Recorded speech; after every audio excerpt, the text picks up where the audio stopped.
मैं अभी 3 दिन पहले कैराना में था। अपने व्यापारी वर्ग के लोग वहाँ बैठे हुए थे। वो ये कह रहे थे जब से सरकार आई हमें जब से लगा कि हम अपने घर में रह रहे हों। जब बीजेपी की सरकार नहीं थी उससे पहले बसपा की और सपा की सरकार थी, हमें ऐसा लग रहा था कि हम यहाँ किसी किराए के मकान में रह रहे हों और पता नहीं किराएदार हमें कब निकाल दें। उस स्थिति में वो लोग थे, लेकिन आज उन्हें ये एहसास हो रहा है कि हम अपने घर में रह रहे हैं, हम अपने परिवार में रह रहे हैं। आज वो बिल्कुल सुकून की ज़िंदगी जी रहे हैं। इस समय हम हैं शामली में, जो कि पश्चिमी उत्तर प्रदेश में ही आता है। इसकी जो बाउंड्री है मुजफ्फरनगर सहारनपुर से लगती है। और आप जानते भी होंगे कि जो ये शामली है इसी में कैराना लोकसभा और विधानसभा की सीटें आती हैं। तो इस समय इसी विषय पर बात करने के लिए हमारे साथ हैं शामली के बीजेपी के जिला अध्यक्ष सत्येंद्र तोमर जी। सर, स्वागत है आपका हमारे चैनल पे। सर, ये बताइए, पिछले 10 महीने से जो किसान आंदोलन चल रहा है, टिकैत ये दावा कर रहे हैं कि विरोध में वोट पड़ेगा किसानों का बीजेपी के, क्या कहेंगे इस पर? देखिए, जो किसान आंदोलन चला हुआ है वो पहले हरियाणा में शुरू हुआ था, उससे पहले पंजाब में शुरू हुआ। हमारे यहाँ के लोगों ने इसका नेतृत्व किया। जो हमारे किसान यूनियन के अध्यक्ष हैं राकेश टिकैत जी, पहले उनके पिताजी चौधरी महेंद्र सिंह टिकैत जी किसान यूनियन के अध्यक्ष हुआ करते थे। जिस समय वो किसान यूनियन के अध्यक्ष थे उस समय यूनियन में अच्छे किसान और ईमानदार किसान उनके साथ रहते थे। इस समय वो किसान यूनियन नहीं रही, अब वो जो विपक्ष के लोग हैं, विपक्ष के पार्टी हैं, वो उनकी यूनियन है। और किसान यूनियन में जो लोग हैं वही यहाँ राष्ट्रीय लोकदल के हैं। जो समाजवादी के लोग हैं वही आज किसान यूनियन में हैं। जो कांग्रेस के लोग हैं वही आज किसान यूनियन में हैं। भारतीय जनता पार्टी पे इसका कोई प्रभाव पड़ने वाला नहीं है। हमारी योगी सरकार, मोदी सरकार किसानों के हक में काम कर रही है। उन्होंने किसान को सम्मान दिया, किसान सम्मान के लिए उन्होंने 2000 रुपये उनके खाते में भेज रही है। और गन्ने का पेमेंट 25 रुपये अभी बढ़ा है जी। और अभी जो 2017 के चुनाव हमारे हुए थे विधानसभा के, उस चुनाव में जो वोट हमें जाट समाज का मिला था उसमें प्लस वोट है, कोई माइनस नहीं है कहीं भी। हमारा जो वोट बैंक है वो किसी भी समाज में हो, कभी सड़क पे आके ये नहीं हल्ला गुल्ला नहीं करता कि मैं भाजपा का वोटर हूँ। वो साइलेंट वोटर है भाजपा का, वो अपना वोट डालता है। जो वोट बैंक समाजवादी का है या लोकदल का है, राष्ट्रीय लोकदल का, वो केवल हल्ला करता है। वोट बैंक जितना वोट बैंक उनका है वो सड़कों पर आके हल्ला ही करता है। हमारा जो वोट बैंक है वो कभी हल्ला नहीं करता। सर, 2014 में जो लोकसभा का चुनाव हुआ था तो जो पश्चिमी उत्तर प्रदेश है लगभग सभी सीटें बीजेपी को आई थी। लेकिन जो 2019 में लोकसभा चुनाव हुआ उसमें कई सारी सीटें जैसे सहारनपुर हुई, अमरोहा हुई, मुरादाबाद, तो ये सीटें बीजेपी से छिन गई हैं। तो क्या लग रहा है और भी, क्योंकि किसान आंदोलन भी उसमें चल रहा है, तो और भी घटने का है? लेकिन कहीं ना कहीं होता है, अगर किसी सीट पर जो चुनावी समीकरण है जी, कभी कभी कैंडिडेट कैसे आ रहे हैं, किस किस पार्टी के कौन कौन आ रहे हैं, वहाँ से भी चुनाव का समीकरण अप डाउन हो जाता है।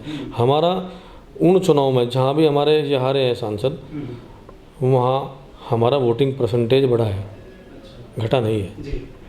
वोटिंग परसेंटेज हमारा अब भी बढ़ा है।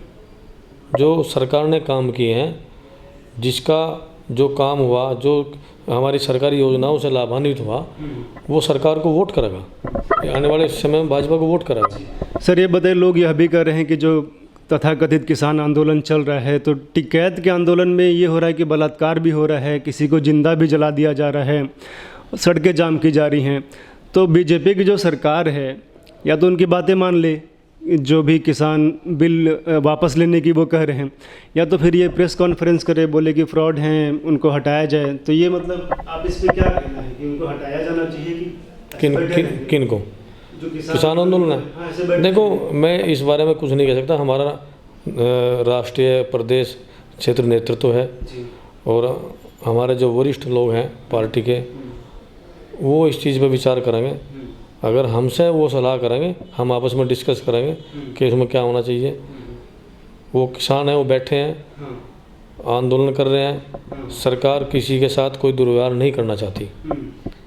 दुर्व्यवहार जब से किसान आंदोलन शुरू हुआ, किसी किसान पर कोई लाठीचार्ज सरकार के द्वारा नहीं हुआ। आम जनता की जो समस्या आ रही हैं वो सरकार उसमें कोई वो नहीं कर रही है बीच में हस्तक्षेप के भाई सरकार उन्हें कह रही है कि तुम बैठो, वो बैठे हैं तो लोग उन्हें ही भला बुरा कह रहे हैं। अच्छा सर, ये बताइए शामली में इस समय हम हैं, इसमें कैराना विधानसभा और लोकसभा की भी सीटें आती हैं। 2016 में हम लोगों ने देखा था कि हिंदू जो हैं कैराना से पलायन कर रहे हैं। अभी स्थिति कितनी बेहतर वहाँ पे हुई? देखो, जब से उत्तर प्रदेश में, खास करके उत्तर प्रदेश में जब से योगी जी की सरकार आई, 4.5 वर्ष पूरे हो गए, जब से कैराना के अंदर से कोई पलायन नहीं हुआ, जब से कोई हमारे इस पश्चिम क्षेत्र में कोई हिंदू मुस्लिम का झगड़ा नहीं हुआ। ये योगी जी की सरकार का कमाल है कि उन्होंने कोई झगड़ा नहीं होने दिया। कोई सांप्रदायिकता अगर फैलाना चाहता है उसे कोई बढ़ावा नहीं दिया। उन्होंने जो बड़े बड़े माफिया थे पहली सरकारों में, जो जिन्हें प्रोत्साहन मिला, जिन्हें सहारा मिला, वो सब उन सबका इस सरकार में कहीं ना कहीं जो उनके बिल्डिंगें गिरी, अगर जो अवैध कब्जे उनके थे, कोई जेल चला गया, माफिया गिरती बिल्कुल ख़त्म कर दी। सर, कैराना में हम लोग कल गए भी थे तो वहाँ पे हमने मुस्लिम महिलाएं देखी, तो वो एकदम जालीदार, मतलब आंखें भी नहीं दिख रही थी। तो वही हम लोग को लगा कि जैसे कि तालिबान अफ़गानिस्तान में जो हो रहा है, और लोगों ने वहाँ पे बताया भी कि यहाँ पे 90% जो है मुस्लिम आबादी है। तो ठीक है, जब तक योगी जी की सरकार है तब तक तो ठीक है, लेकिन उसके बाद भविष्य के लिए कुछ आप लोग प्लान कर रहे हैं कि हिंदू जो वहाँ पे 10% प्रॉपर कैराना में हैं वो सुरक्षित रह पाएँ? क्योंकि योगी जी हैं, लोग कह रहे थे कि योगी जी जब अभी 3 दिन पहले कैराना में था। हाँ। अपने व्यापारी वर्ग के लोग वहाँ बैठे हुए थे। वो ये कह रहे थे जब से सरकार आई, हमें जब से लगा कि हम अपने घर में रह रहे हों। जब बीजेपी की सरकार नहीं थी, उससे पहले बसपा की और सपा की सरकार थी, हमें ऐसा लग रहा था कि हम यहाँ किसी किराए के मकान में रह रहे हों और पता नहीं किराएदार हमें कब निकाल दें। उस स्थिति में वो लोग थे। लेकिन आज उन्हें ये एहसास हो रहा है कि हम अपने घर में रह रहे हैं, हम अपने परिवार में रह रहे हैं। आज वो बिल्कुल सुकून की ज़िंदगी जी रहे हैं। कैराना में ऐसा नहीं, कैराना में व्यापारियों का मर्डर भी हो उस समय, लेकिन आज बिल्कुल शांति है। वही बात भी 90% मुस्लिम वहाँ पे हो गए हैं। हाँ। और सरकार यदि मान लीजिए योगी जी नहीं रहते हैं तो उसके बाद क्या वो भविष्य के लिए आप लोग कुछ प्लान कर रहे हैं? क्योंकि जिस तरह से वहाँ पे हमने मुस्लिम महिलाओं को देखा तो असर तो काफ़ी कट्टरपंथ का वहाँ पे है। देखिए, वो कट्टरपंथी वो मुस्लिम महिलाएं में आपने देखी, वो उनका एक पहनावा है, ठीक है जी। मुस्लिम समाज में बुर्के का पहनावा है, वो पहनते हैं।